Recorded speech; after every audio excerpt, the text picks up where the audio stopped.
Welcome to the Fast Fix channel. My name's Jason. Today we're changing the battery in a 2016 Murano. Let's get right to work. This battery swap is going to be very straightforward. The only tool we need is a 10mm socket. Make sure you have the deep socket for this nut right here, and then just your standard sockets for the battery terminals will work just fine. One thing I would recommend when you are removing the nuts on this clamping mechanism, make sure you're putting some sort of pressure on the rod that kind of comes down. That way the rod won't spin as you're removing the nut. It should stay in place far more easy. Same goes for this side. Just kind of wiggle your fingers down here and put tension on that bar. All right, let's get started. I'm gonna remove these nuts first.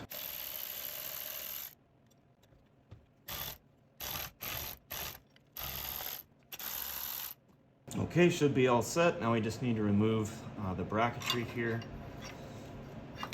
And yep, that all came off in one piece. All right, now that our bracketry is removed, we should be able to release the terminals. So always start on the negative side. And these have kind of a square end on the back here, so they shouldn't move. But if they do, just grab some pliers and put some force on those and they should pop right off. When you're setting your negative terminal back down, just put it in between some plastic. Just make sure it's not connected to metal, just in case. All right, now we can do the positive. Okay, right out. If your positive terminal doesn't immediately release and it's kind of stuck on there because of corrosion or some other reason, take off this little washer here. Now, this might be on pretty tight.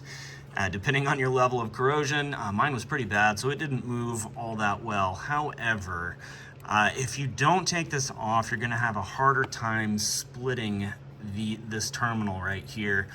All right, so once we got that washer off, splitting this should be a cinch. Really, if it didn't come apart already, just take a hammer, again, lightly tap on this end, which should help to release the tension from the bolt ever so slightly. You don't need a lot of movement with that. As long as it's breaking free, you're okay.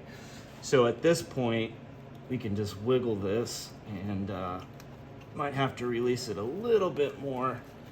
Nope, don't need to. So there you have it. The whole positive terminal is off now and the battery is free to be lifted up and removed.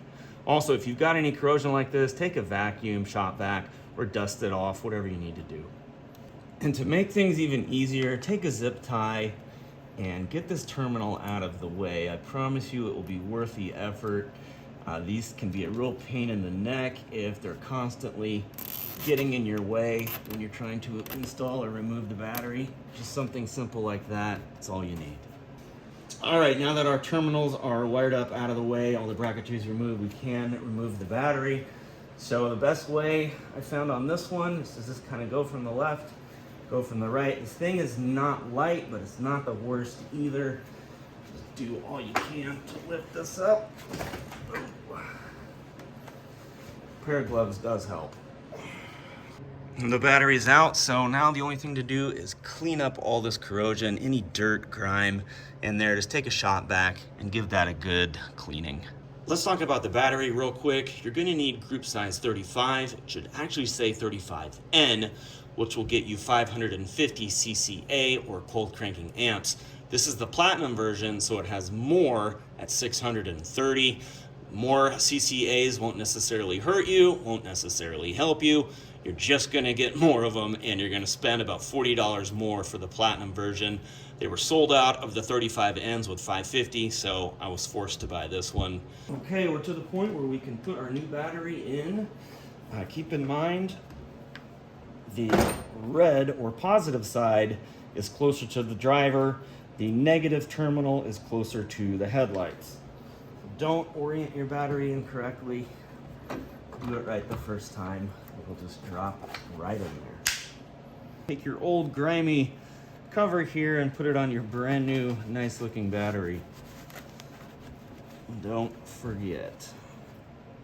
All right, at this point we can bring our bracketry back in and get this battery snugged up.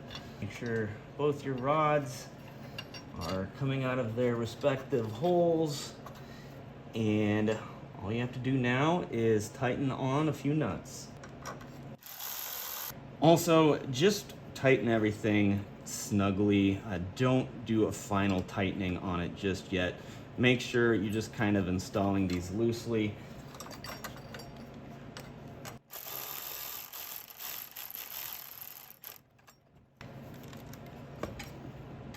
Okay, everything's kind of loosely connected here. Just making sure that the battery is secure. All right, so once you got it staged, really you can just kind of go for final tightening. Just make sure, again, everything is oriented in the correct way. It's not crooked, nothing like that. So right at this point, we are good. So we can go ahead and clamp it all the way down. Also tight. So that's all you need.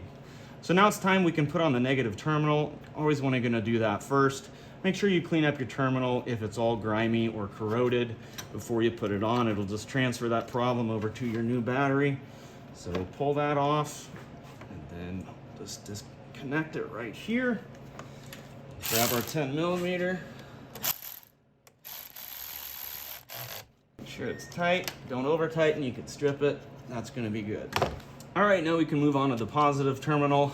Of course, take off your plastic cap, but make sure that you clean up your terminal as best you can if there's lots of corrosion. This one could be better, but it's late and we need to get this car done. So we are putting it on as is. Don't forget that square washer you took off earlier. Put that back on. Put your nut on. Then turn on the power tools. All right, you're done. All right, and that'll wrap everything up. Hopefully this wasn't too difficult for you. This is a pretty good step-by-step tutorial. It's something you definitely can do in your own garage. So hey, if this video helped you, please help me and hit like and subscribe. It makes a world of difference. Thanks for watching and have a great day.